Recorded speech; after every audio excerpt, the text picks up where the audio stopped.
Nicky initially was very eager, and kind of the good secretary almost, dutiful. And then the natural progression over time is that she becomes more and more jaded, because she knows a lot about these awful black ops that have been going on, and particularly her personal connection with Jason Bourne.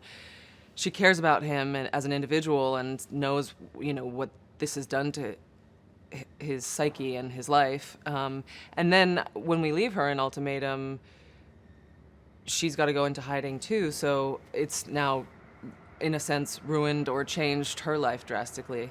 And so I was really excited with this incarnation to be able to make Nicky rebellious and fearless and angry about this whole agency.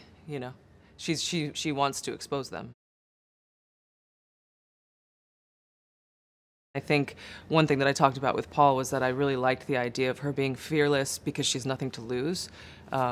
She says that she's sick of running, and so she has nothing. And there's a lot of freedom that comes with that, and so she wants to rebel and wants to expose what the agency has been doing, but then also expose herself in some way, come out of hiding. I think one thing that really motivates Nicky is that, and it functions as a way to, her character functions as a way to remind the audience of this, of the human cost of all these black ops, meaning, what it's done to this man that she sees as an individual, whereas people back at Langley could see, just sort of foot soldiers.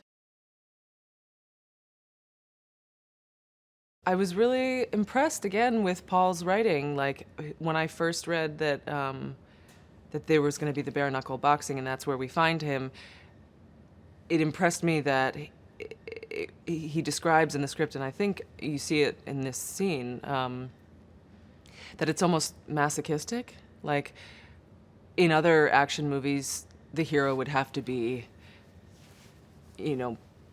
pummeling everyone else. But Paul's more interested in the psychology behind why Jason Bourne's there. And so the fact that he's allowing himself to take punches because he feels so guilty about all the damage that he's caused,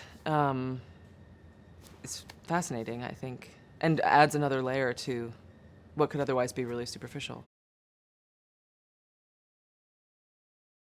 Oh, where do I begin? Well, perfect example is just now he gave a speech because I was shooting my last scene, and gave me a signed photo of the three of us, me, Paul, and Matt, and it's so thoughtful and touching. And he does that with everyone. I mean, he's appreciative of how hard everyone on the crew works. At the same time,